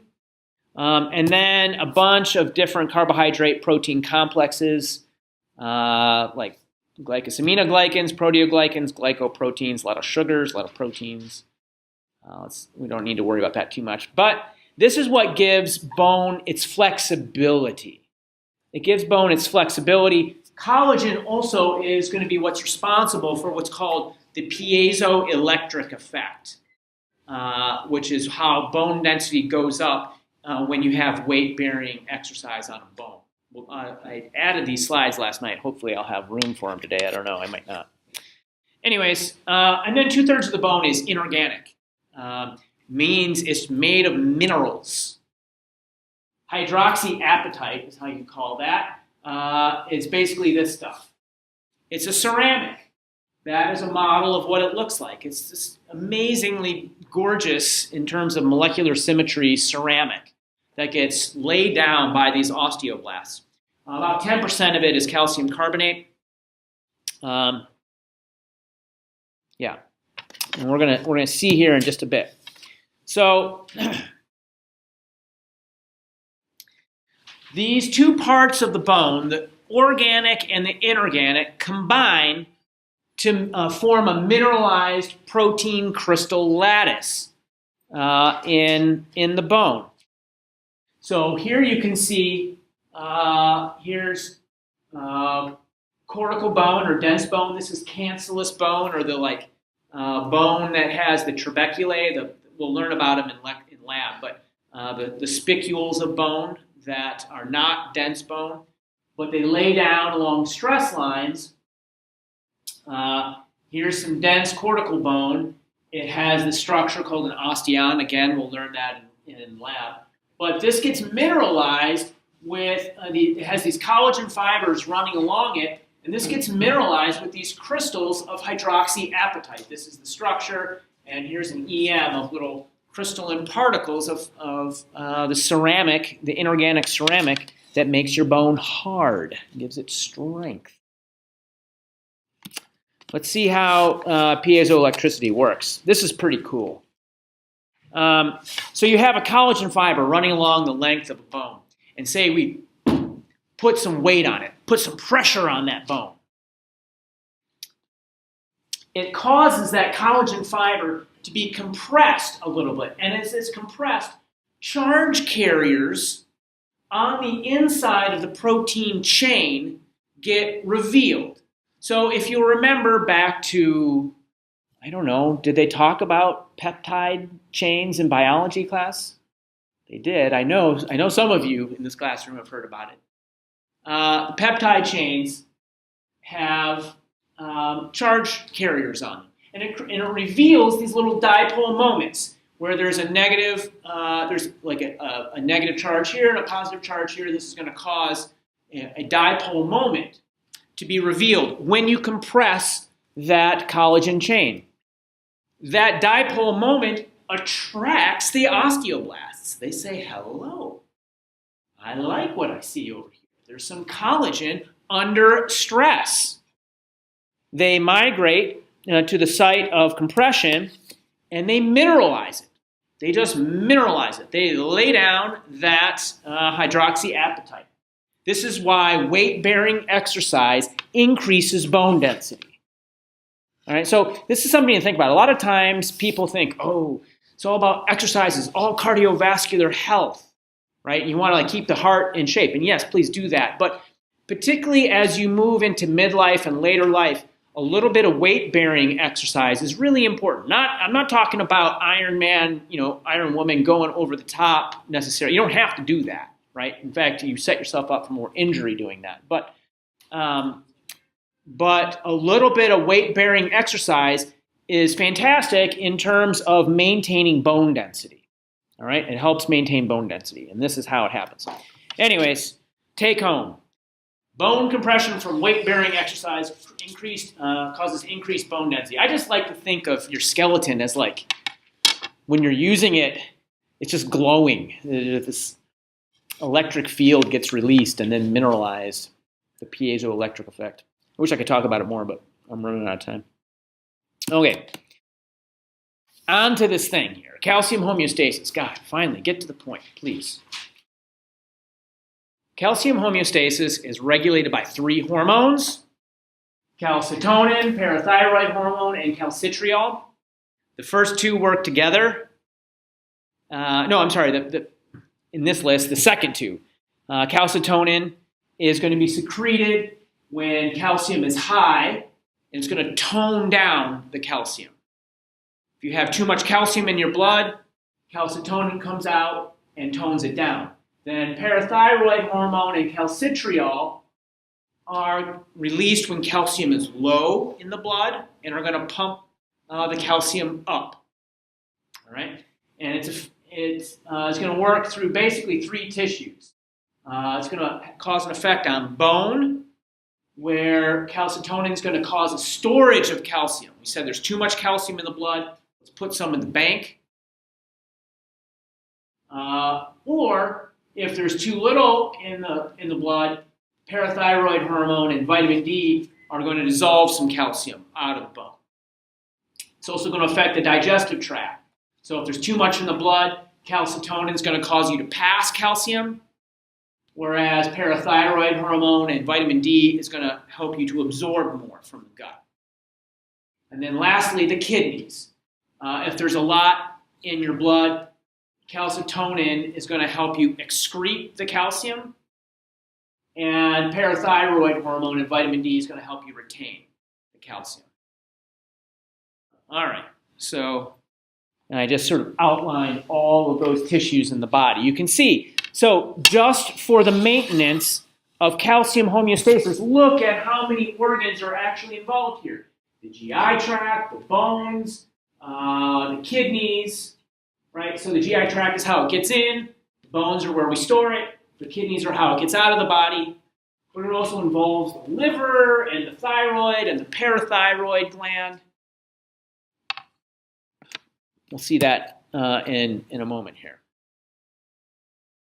So first, calcitonin. I'm kind of recapping this again. I'm going through it again, but in a little bit more detail. You could probably have, if I had stopped and had you write down what you thought was going on, you probably could have done this if you were thinking about what I've talked about so far. So calcium, I said, calcitonin gets secreted when there's high calcium in the bloodstream, and it's going to tone it down. Well, we said osteoclasts corrode bone, thus releasing calcium. We don't want that to happen. There's already too much. So we're going to try to turn down calcitonin. It makes sense that calcium is going to reduce osteoclast activity. Now, on the other hand, we know the osteoblasts build bone, so calcitonin is going to increase osteoblast activity and take some of that calcium that's out there free in the serum and going to stick it in the hydroxyapatite. Okay? So it's going to reduce osteoclast and increase osteoblast activity. All of that is going to serve to reduce calcium in the blood. All right? And bring us back down to the set point that our body wants to be at of about 10 milligrams per deciliter. It also is going to affect, well, not calcitriol, but a decrease in PTH or the presence of calcitriol is going to change the amount of calcium that we pull in from the gut. And without reading the slide, just thinking about it, I want the blood serum calcium to go down. So that means I better not take more on board. I'm going to reduce the abdominal absorption. All right? All of the stuff, because I'm going to ask you a question on the final exam about calcium homeostasis. There's a lot here. I don't need you to memorize everything, but if you just understand the overall functioning of this, like if you can keep straight what hormones are affecting and in what tissues, you'll be able to intuit all of this. Calcitonin allows the kidney to excrete more calcium. More is going to pass out of the blood into the urine. And then we already talked about the effect on bone. So let's look at the other side, the parathyroid hormone. Parathyroid hormone, I should go back and say this. Calcitonin is produced by the thyroid. Calcitonin is produced by the thyroid. And parathyroid hormone, unsurprisingly, is produced by the parathyroid gland. And lastly, calcitriol is produced in the liver.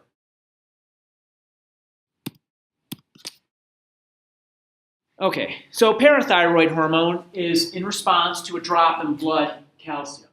It's going to increase osteoclast activity. We're going to take some calcium out of the bank, right? Osteoclasts are going to corrode the bone, liberate some calcium. It's going to turn off the builders. It's going to turn off the cells that are storing calcium. It's going to excrete less calcium into the urine. But it's going to excrete more phosphate. What the hell? Why are we talking about phosphate? Why am I talking about phosphate? And why is it going in the opposite direction? What do you guys think?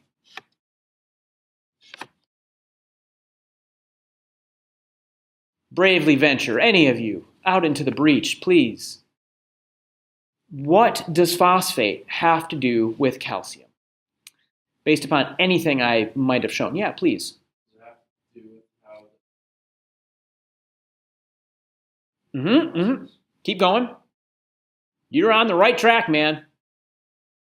Oh, he's like, oh no. Okay, let's see. Let's go back. Here it is.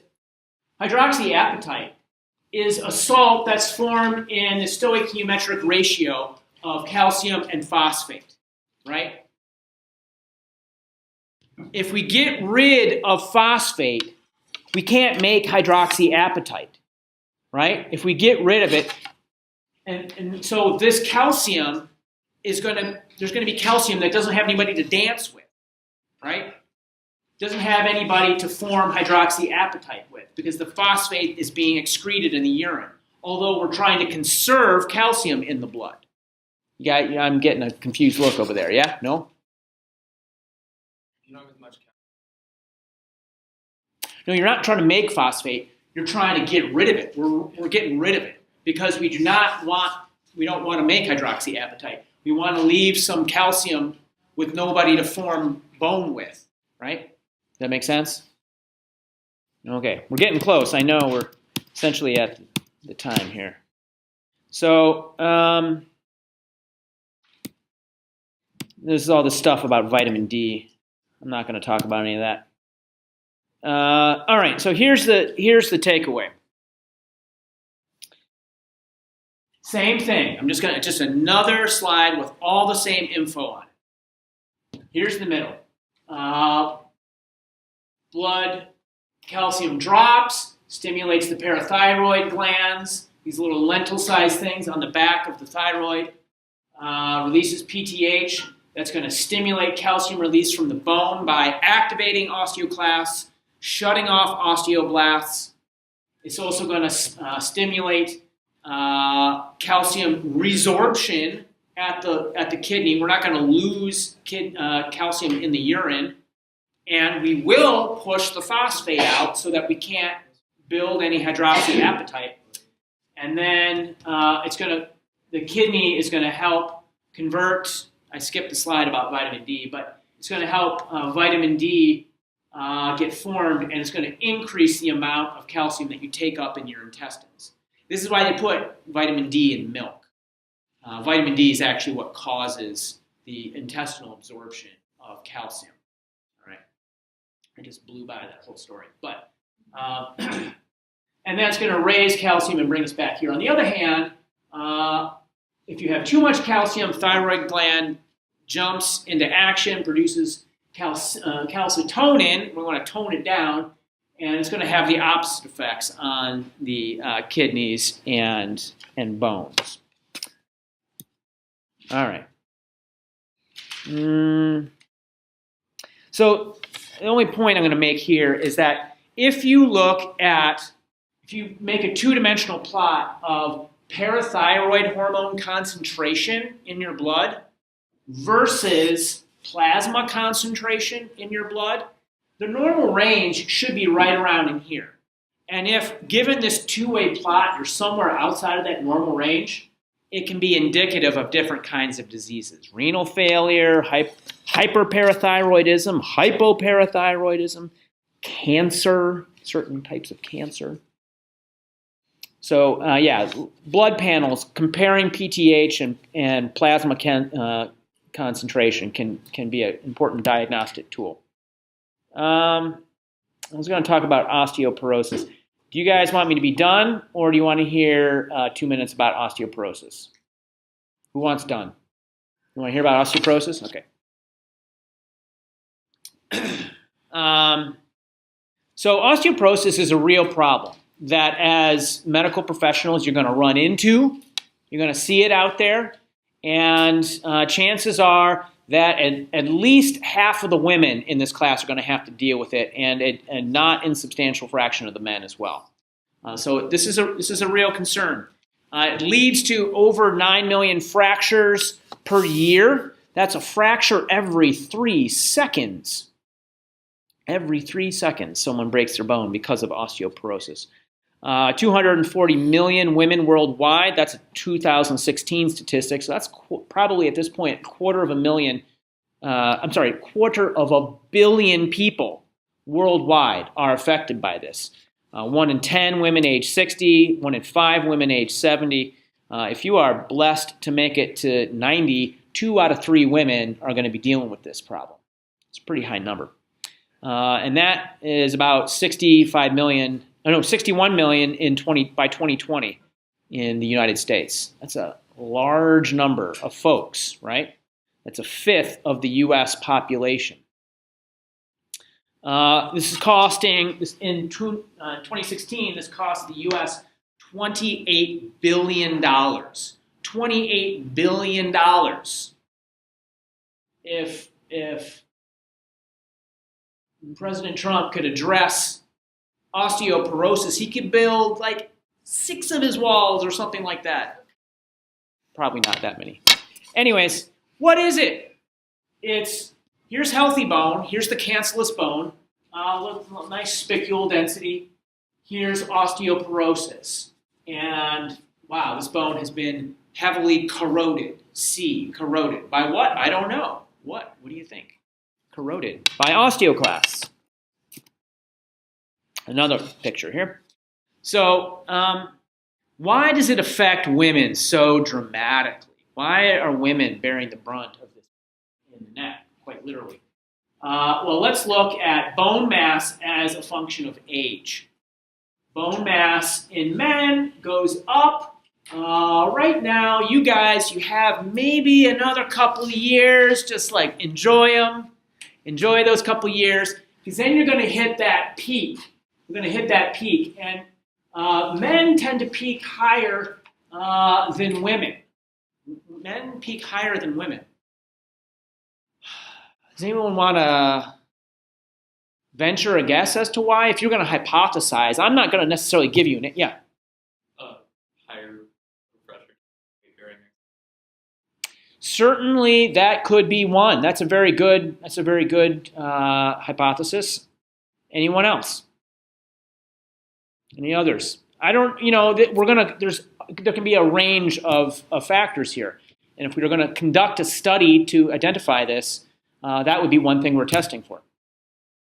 What is a difference between the daily, or shall I say month-to-month existence of a man versus a woman? Right, okay. So women menstruate on a monthly basis, and so they have this additional efflux of calcium from their body, all right? And women also lactate, which is another, not all women lactate, but women who breastfeed have another efflux of calcium from their body. So then after about 45 years of age, the numbers start to go down for everybody, and we have this rapid drop-off here for females. What does this do to? Why here at the age of like 55 does the curve start to go?